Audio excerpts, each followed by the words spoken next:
So two functions of the male and female reproductive system. Obviously, it's to produce the gamete, which is the reproductive, in the female, that's to produce the ovum. And then in the male, that's to produce the sperm. And if we start with the female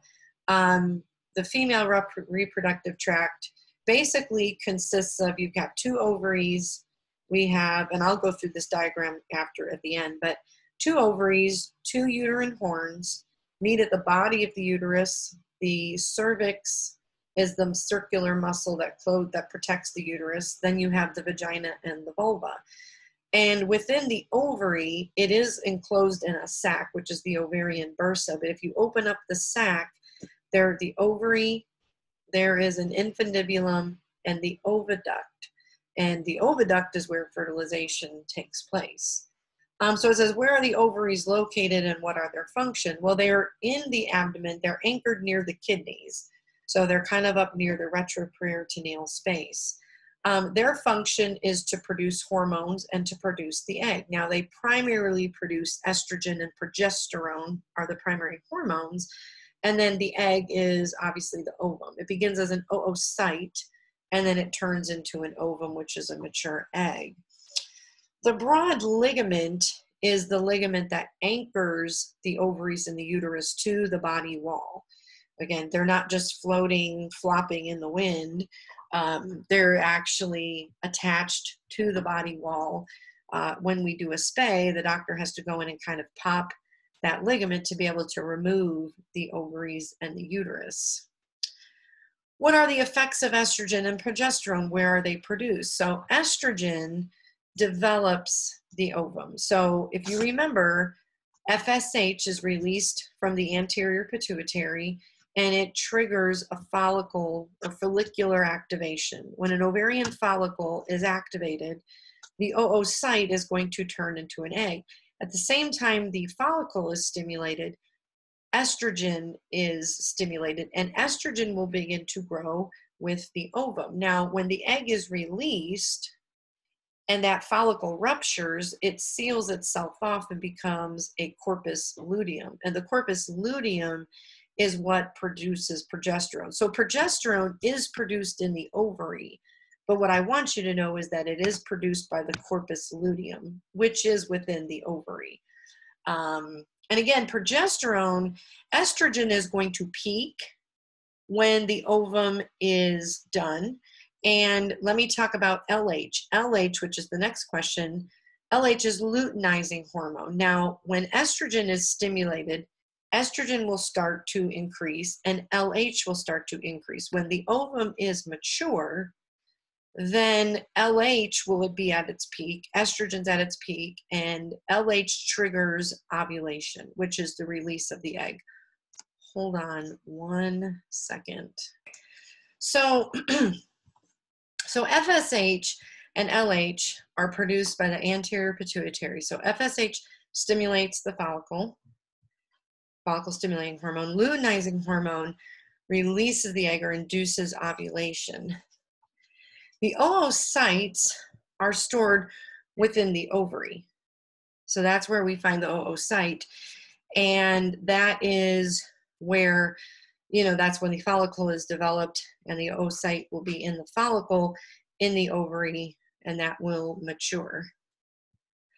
What is ovulation and what species are induced ovulators? So ovulation is when the egg is matured, and that is when the egg is released and breeding can take place. Now, in most species, they are spontaneous ovulators, but certain species like rabbits and cats are called induced ovulators. The act of the male mounting actually initiates the ovulation or release of the egg in those species.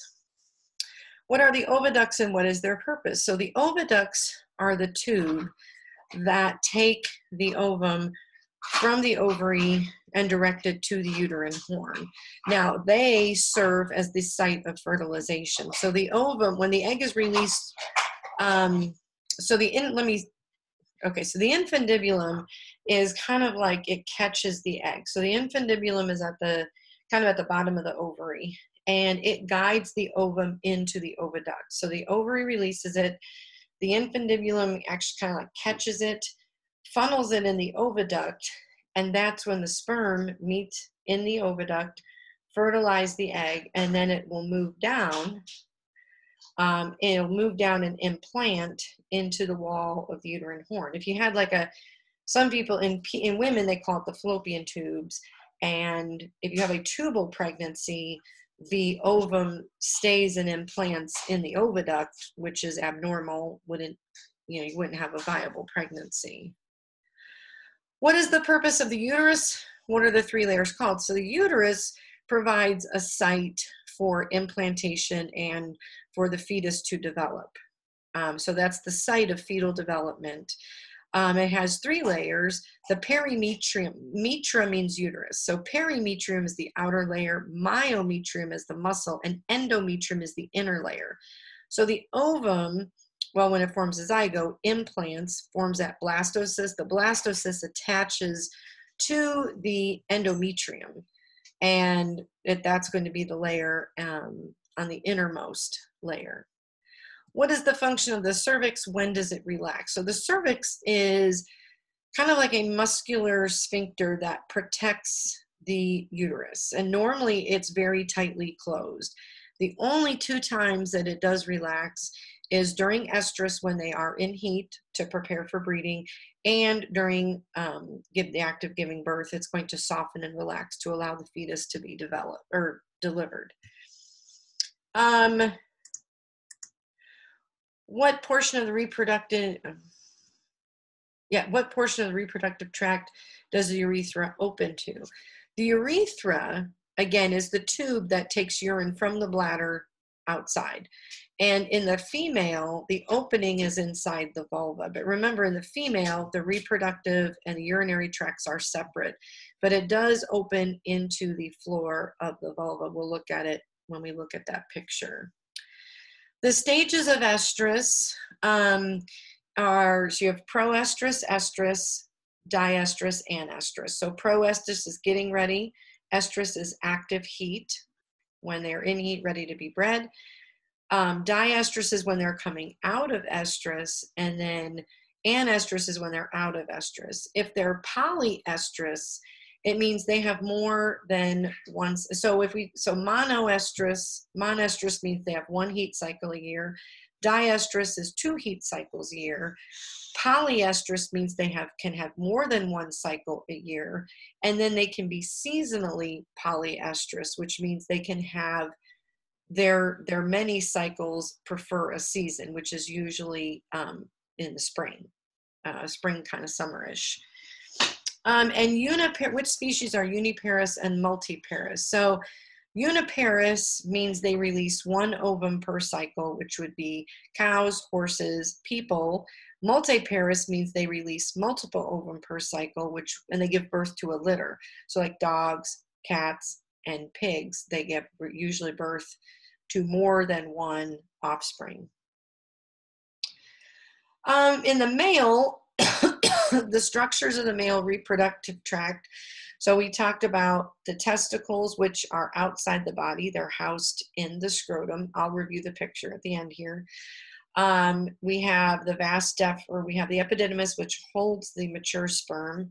The epididymis, that's the epididymis. The vas deferens is the tube that takes the mature sperm from the epididymis inside the body, and it joins at the neck of the bladder.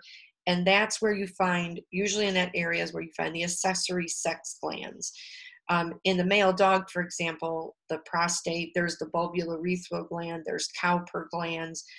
All I wanted you to know, the accessory sex glands produce seminal fluid. The testicles produce the sperm. So when the sperm travel from that vas deferens and they join at the neck of the bladder, then they mix with the seminal fluid, and then the ejaculate comes out the urethra, down the penis, and then I'll talk about the bulb of glands. And so those are the primary parts of the male reproductive tract. And remember, the male reproductive tract, the urethra, and has a sexual function or reproductive function and a urinary function.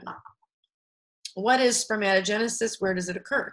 Spermatogenesis is creation of mature sperm, and that happens in the testicles. So in the testicles, you have the seminal vesicles, which are like those tubes, and they have the spermatocyte, which gets matured into a spermatid, and then to a mature sperm, and then the mature sperm move into that epididymis.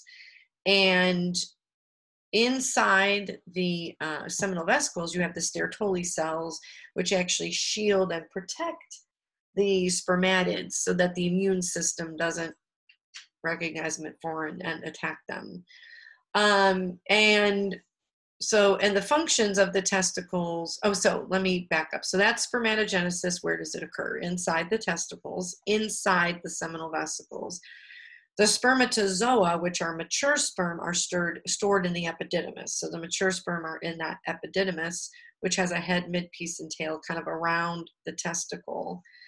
And the function of the testicle is to produce sperm and to produce male sex hormones, which is primarily testosterone. And those testosterone is produced in the interstitial cells, which are in between the cells, in between the seminal vesicles. So that's where you get the testosterone. So they produce testosterone, the male hormone, and the spermatozoa. And the purpose of testosterone is obviously to produce sperm, also to help with body development, develop the testicles, produce the sperm, but it does have an effect on growth and metabolism. But again, neither species, the reproductive organs are not essential for life. Hence, we do spay and neuter. We do remove testicles and we remove ovaries and uterus. So even though those hormones help with development, overall body development, they do have androgens or sex hormones that are produced in the adrenal gland. So again, we can spay and neuter them. It's not going to, affect their growth and development. What are 3 parts to the sperm? So the sperm are a head, a midpiece, and a tail. The tail is called a flagella. The head is, the midpiece has the mitochondria that power the sperm, and the head contains the genetic material. It's kind of like a light bulb shape. And so I did talk about the sperm. Obviously, you have to have a normal shape, and we also assess motility. So having a normal tail, whip-like flagella, and so that'll, they are motile. So one thing that we test for, when we do semen evaluation, first of all, we look at the sperm. Are they normal shape? Are they normal size? Are they moving normal? Do they have normal wave-like motion to the tail? Sometimes they have a bunch of broken tails or coiled tails, and then they move in a circle, or they're not motile. Sometimes why a female doesn't become pregnant. We also, on a side note, we assess the fluid because that fluid should be alkaline. Okay, so it has a high pH, contains prostaglandins, which are tissue hormones that help mediate inflammation, and also there's fructose for energy for the sperm. So the seminal fluid is meant to enrich the sperm, help them survive. Essentially, and that should be alkaline. Okay, let me back up here. Where do the testes descend through after birth, and where are they located? So the testicles descend from in utero.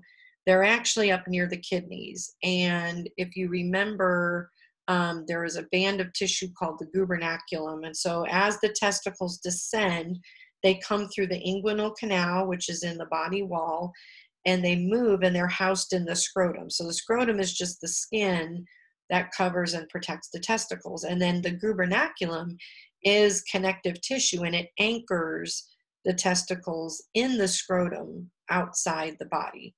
And the reason they are outside the body is the testicles need to be kept cooler than body temperature. So to ensure normal sperm development, they really need to be cooler. And again, I told you Oh, let me talk about it now. It says, what is the purpose of the cremaster muscle? What does it do when the testes are warm or cold? So the gubernaculum is the connective tissue that holds or anchors the testicles in the scrotum.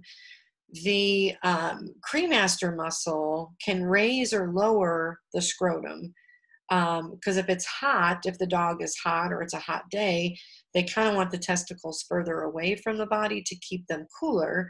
But then that muscle can elevate the scrotum closer to the body to warm them up. And again, that's a mechanism to try and keep the sperm viable. Now, this is not in the study guide, but I want to review something I said in class. Sometimes dogs will only have one testicle descended. You know, I mean, an 8-week-old puppy, like I said, even AJ at 6 weeks, I could feel 2 little testicles inside the scrotum, you know. So ideally at 6 and 8 weeks, you should feel testicles. If you don't, usually, sometimes they can be a late descender, you know, but if usually somewhere between 4 and 6 months of age, if they have not descended, and then they call the animal cryptorchid, where one testicle has maybe remained inside the body. And again, could it be that only one testicle formed? I never say never, but more than likely the other testicle is in the abdomen. Sometimes it's right at the inguinal ring. It just didn't quite make it through. Sometimes it's really close by. Sometimes, you know, the doctor has to go in via abdominal surgery and kind of go looking for it. But if the problem is, if they keep that testicle, if you only remove the one you see outside, it's still producing sperm, testosterone, and then you have a higher likelihood later of reproductive cancers later in life. Like I said, my boy's still intact, but he will be neutered at the latest when he's 2, probably somewhere between 1 year and 18 months. But, you know, I also don't want to run the risk of the prostate cancer, testicular cancer. What is the function of the spermatic cord? So the spermatic cord is the link of the blood supply, nerve supply, lymphatic supply from the body. So it's kind of like a network of vessels. So it comes down as a cord, and it performs, and it forms like, we have a question about this, but the pampiniform plexus. So the spermatic cord come down, and it's like a heat exchange mechanism. It can bring more blood flow. It can dilate vessels to cool them off, bring warmth, but basically the blood exchange to the testicles and the lymphatic supply all comes through that spermatic cord.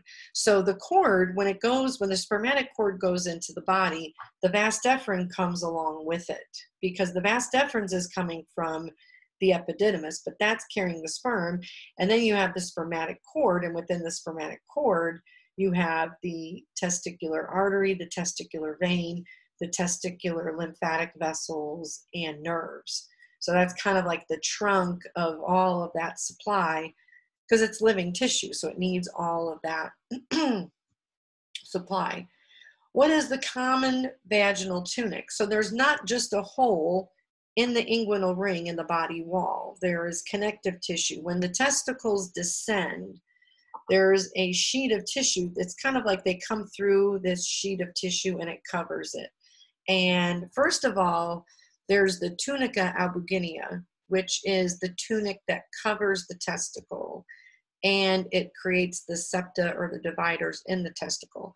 And then the vaginal tunic is on the outside of that. So when we perform a castration, when the doctor pops the testicle through the incision, they cut through the 2 tunics, and then they present the testicle. And they usually are very fibrous. They look white. And that's the normal connective tissue protection to the testicles. And the vas deferens is the tube that goes from the epididymis, where the sperm are contained, and this is what brings the sperm inside the body and joins at the neck of the urethra to bring sperm into the urethra and to mix with the secretions to form the ejaculate. What is the function of the male urethra? How does it differ from the female? So I've already told you, this has been on a previous test. The male urethra has reproductive and urinary function, and it's long and curved. The female has short, straight kind of anatomy, but the female urethra is urinary only and their reproductive tract is separate. So that's the key difference. What is the purpose of the accessory reproductive glands such as the prostate? So the prostate, again, and the other accessory glands produce the seminal fluid, which again is the alkaline fluid. So again, semen is two parts. It's seminal fluid and spermatozoa. That creates semen. But that fluid needs to be alkaline. It has fructose, and it's also supposed to be white in color. So again, sometimes we'll look at the, first of all, we'll test the alkalinity of the fluid. If there's breeding problems, make sure it has a high pH. We'll check the color, the consistency, to make sure there's no discoloration, no blood, no pus, things like that. So lots of things to assess, especially when we're evaluating breeding stock. What is the purpose of the bulb of glands? What is the os penis? Now, the bulb of glands, when you get down to the end of the penis, which has a large amount of sensitive nervous tissue, erectile tissue, but then as from the tip of the penis, if we work our way up, there is an area that will swell, and the bulb of glands is designed to form the copulatory tie. So when the male penetrates the female, the bulb of glands will swell so that to help ensure fertilization, to keep the penis in there longer. Now, the problem is sometimes when we say animals, if they're tied together or someone says, I can't get this male dog off my female, what happens there is it's swollen, it has to calm down. And it normally will. It can take 5 minutes, 30 minutes. I mentioned that in class. So not a lot we can do. You have to kind of keep them calm and let nature take its course. It will go back to normal size. But the reason I also stress the bulb of glands is sometimes you guys are using dogs for restraint. You roll them over near the prepuce. So if you look at a male dog underneath, the prepuce is softer, and then when you start to get towards the testicles or near the pelvis, it's a little bit firmer. Well, first of all, you can kind of feel the bone there, which is the os penis. The os penis in the male dog has a groove, and the urethra sets in that bone. It's a floating bone. But somewhere in that area between the prepuce and the bone, sometimes the bulb of glands will swell. And sometimes male dogs just get happy and excited. It tends to happen more in males that are intact, but I have seen I've seen neutered males where it can get swollen too. But normally you tend to see it more in unneutered males. So if you see that swelling there, it's probably not a problem. And probably you look back again in another 10, 20 minutes, it'll probably be gone. Back to normal. The sigmoid flexure is when the penis is retracted, or so the prepuce is the outer skin that protects the penis. When the penis is retracted, normal every day, it's inside it's an S shape. When it and there's a muscle, the penis retractor muscle, that pulls the penis back into the prepuce, and then the penis is an S shape. When that muscle relaxes, then the penis can extrude and can come out of the prepuce. Now, again, sometimes male dogs, sometimes you notice after they urinate, sometimes when they defecate, sometimes their penis will come out of their prepuce a little bit. It should go right back in, because the problem is the penis is very sensitive tissue. It's a mucous membrane. And if it stays out, if it stays extruded, then it's going to dry out very quickly. It can become irritated and can become damaged. And they would need to bring their dog in. It would be abnormal.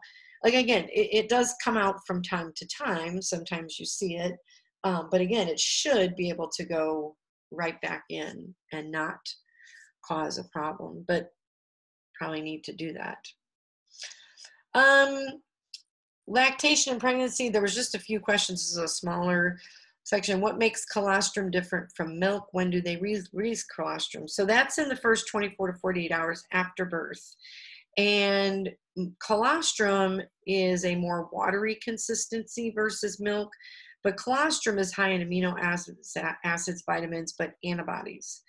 The other thing that colostrum is important for, I told you 2 reasons. First of all, that's how they get their passive immunity from the mother. So that's where they need their initial immunity. The second reason it has a laxative effect, and they need to pass the meconium, which is the stool that they've been storing the whole time they've been in utero. You know, normally we don't like the meconium expelled inside the amniotic sac. That can make them very sick. So hopefully, but we want them to pass that within that first 24 to 48 hours. After 24 to 48 hours, the mother's going to transition to producing milk, which is the standard, you know, secretion. But then, you know, then the fetus, or I'm sorry, the fetus has kind of then missed out now on those antibodies. We can't really get that back. What is milk letdown and what hormone initiates milk letdown? So milk letdown, so the mammary gland gets developed when they're pregnant. The mammary tissue begins to develop. In the last trimester or close to when they're ready to give birth, that's when you see the most mammary development. Now, when the offspring begin to nurse, they stimulate the teat, and oxytocin is going to be released, and that's going to initiate milk letdown. Prolactin stimulates milk production. So there's a different thing here. So the hormone, the nice thing I like when these tests go together, a lot of the hormones that I talked about, the endocrine system, impact the reproductive system. So prolactin maintains lactation. When the teat is stimulated, oxytocin moves the milk from the upper part of the gland down to the teat sinus so they can actually access the milk. And that's what the act of milk letdown is bring it lower into the gland.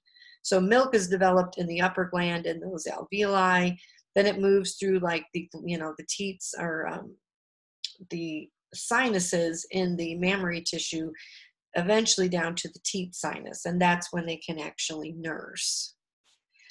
What is the difference between cotyledonary and zonary placental attachment? So the 2 that I wanted you to know, cotyledonary is in the cow and zonary is in the dog and cat. Now cotyledonary, so the placenta is the life support, and I know there's not a question about the placenta, but you need to review that section. The placenta is the life support system for the developing embryo. Now in the placenta, you have the chorion, which is the outer part, and then inside you have the amniotic sac. Now, the chorion on the outside is, if it's it looks like it has like these suction cups. They're like these circular, and think of them like Velcro or suction cups sticking to the wall of the uterus. Now, what happens during normal birth, and I posted on your page too, I should have showed you, I posted a video of a dog giving birth so you can watch it. But normally what happens when the uterus begins to contract, the amniotic sac is going to separate from the placenta, and the amniotic sac is what's delivered. Now, when the mother licks, she kind of tears off that sac off the head, and then the fetus can breathe air because they need to start, once they detach, the mother bites the umbilical cord, and then they are dependent on breathing air to inflate their lungs and to maintain their oxygenation. Once they're detached from the umbilical cord, they're on their own. But then the placenta is delivered separate. Now, a lot of times, again, I told you they eat the placenta. You may not even see it, but I showed you some of those pictures where the placenta was maybe hanging out the cow and you could see like the big red suction cups. And sometimes if it's really like that Velcro or that cotyledonary, if it's attached, sometimes when it's delivered, it pulls out part of the uterus and they get a uterine prolapse. But again, that would be abnormal. And then the difference in the zonary, it's one band of tissue around the placenta, like in the zone. So zonary, it's like, it looks like a strip of Velcro in the middle, but that's the part that attaches. So the placental attachments have different arrangements, the same function. They hold the placenta to the uterine wall. And then all the blood supply to the developing fetus is through the umbilical cord and the umbilical vein, and the connection is the urachus, or that connective tissue. Fertilization takes place in the oviduct, and it implants in the uterine horn. Let me...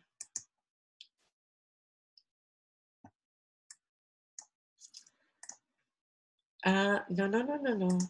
Stop. Whoa.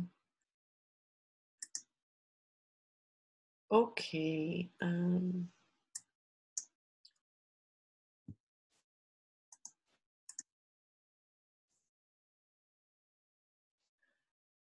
right, let me see. Why is it not wanting to open? Oh, let me do this.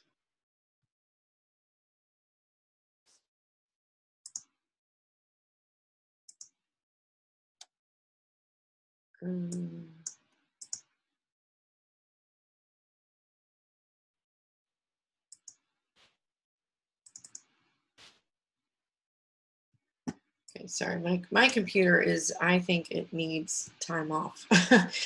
Okay, hopefully you can, I'm still recording.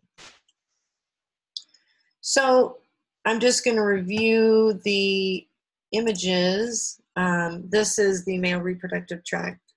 And again, anything on this picture, even if it's not reproductive, is fair game as far as labeling is concerned. You have your kidney and your ureter here, and your ureter comes into the bladder. Bladder stores urine, and then you have the urethra here. And again, here is the testicles, the epididymis that comes into the body, brings the sperm up here. The prostate is around the urethra, and it basically produces that seminal fluid. And then here's your bulb of glands, which forms the copulatory tie. We've got our os penis here, and then you have your scrotum here.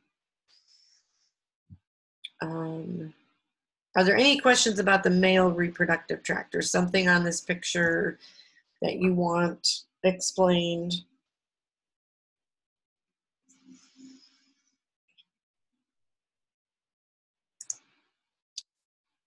Let's see if I can get this picture bigger.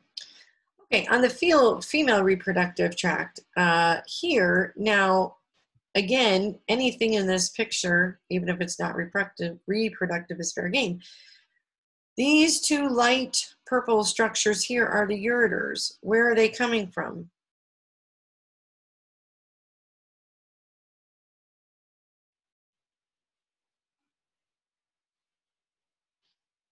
Yep, awesome.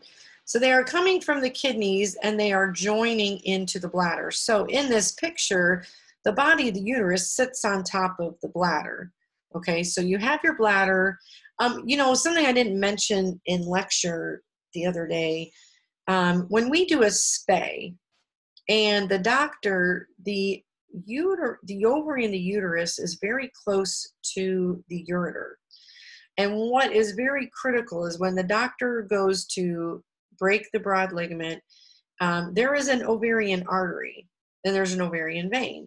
The doctor has to put a piece of suture there to tie it and cut it. What can happen accidentally, if someone was in a hurry or didn't do a good job, sometimes they will actually accidentally get a ureter tied off. They'll actually whip the suture and accidentally trap the ureter. What do you think is going to happen in that dog if one or two ureters get tied off with a stitch?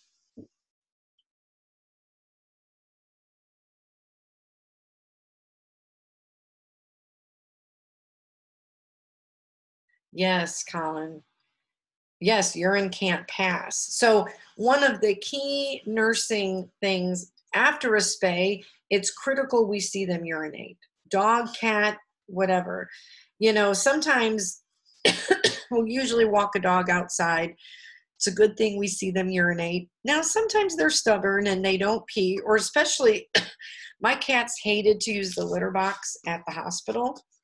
So sometimes they would hold, you know, the urine, but I would always tell the client, please let us know if they don't urinate, or if they seem uncomfortable or they're straining.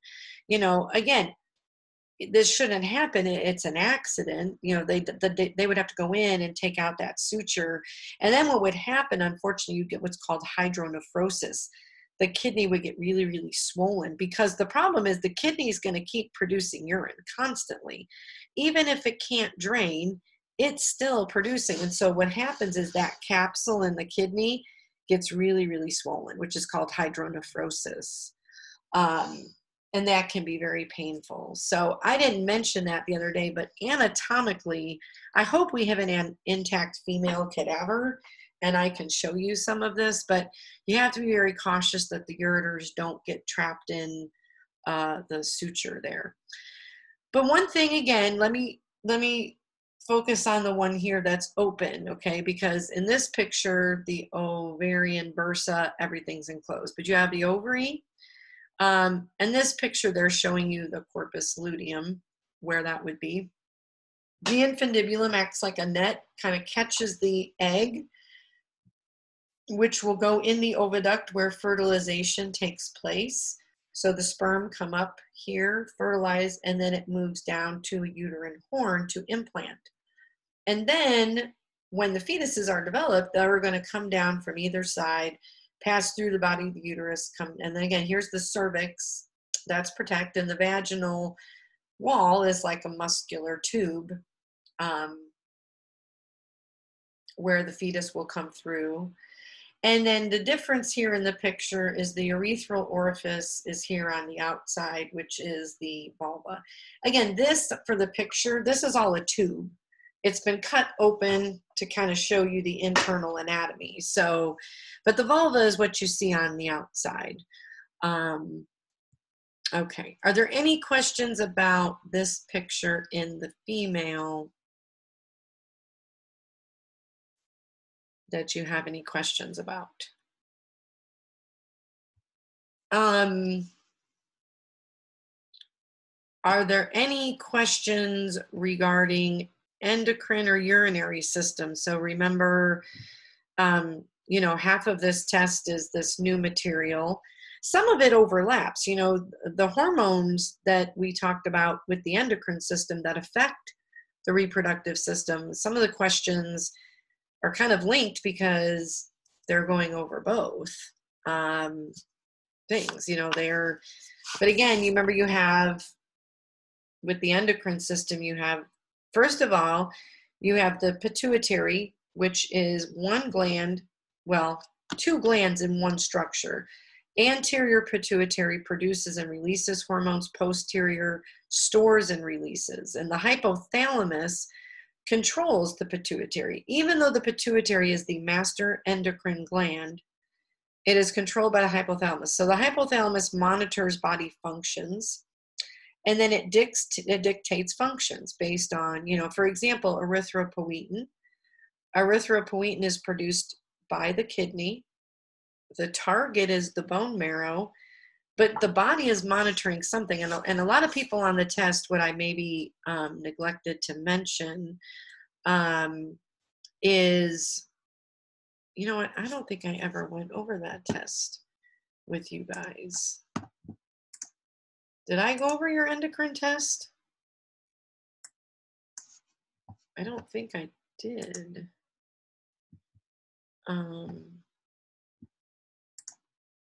Everyone's now kind of going, did she? I don't remember.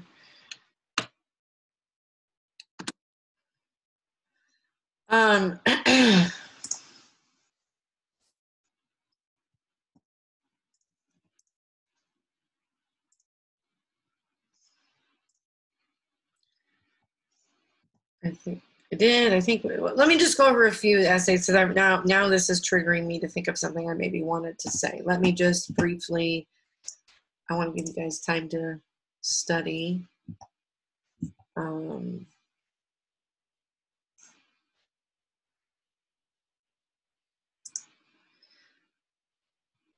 Okay.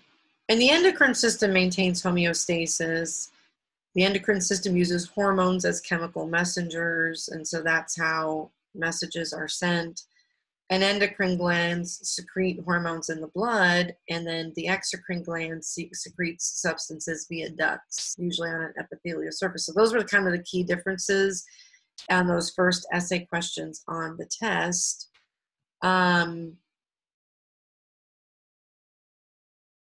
And one of the questions, oh, and I always tell you guys this, that, you know, you always should check your tests when I grade it, but the hormone produced by the hypothalamus stored in the posterior pituitary prevents diuresis as antidiuretic hormone. And again, the target of ADH is the kidney, because it will tell the kidney if the animal is dehydrated, it will retain body water. And so hence less urination. But if they're ADH deficient, if they're not producing ADH, then the animal will urinate and drink frequently, polyuria, polydipsia. And so, yeah, my question 13 is, what clinical signs will an owner notice if they're ADH deficient, which is, and again, going forward on tests, you know, won't have you in for anatomy anymore, but you definitely want to use, instead of urinate a lot, drink a lot, use the proper medical terms, polyuria, polydipsia. The other question, so there was question 28, which is, where was erythropoietin produced? What is the target? And what is it released, or what is it monitoring? So it is, erythropoietin is produced by the kidneys, but the target is the bone marrow. So a lot of people put red blood cells, but the problem is, where do red blood cells come from? They come from the bone marrow. Now, what is being monitored? Some people put anemia, but if you remember, I said the body isn't counting red blood cells and going 1, 2, 3, 4, 5. You know, the body is monitoring oxygen levels, because if the animal is hypoxemic or has like low oxygen, that's what the body detects. And that's the stimulus to release erythropoietin, because red blood cells carry oxygen. Lack of oxygen, it's going to have, you know, going to assume you need more red blood cells. So if you got points wrong on that, that's probably why. It's monitoring oxygen levels or monitoring for hypoxia. It's released. That's the stimulus for it to be released. So every hormone has a job. And part of your homework, I got homework grades updated. Part of the homework is like, where is this, what gland is this hormone produced, and what is its job? So in the PowerPoint, you know, every hormone has a job, and it's released in response to the body monitoring something, you know, metabolic rate, oxygen levels, glucose levels. Remember, insulin and glucagon produced by the pancreas, endocrine pancreas. Insulin lowers blood glucose, glucagon raises it. Just like calcitonin will lower blood calcium, PTH will raise blood calcium. So a lot of them have a kind of a, you know, a pro and a con, an opposite, you know, does the opposite of it. So I think, I don't know, you know, and overall these tests were pretty good. So you know, I think everyone will be prepared. Are there any other questions?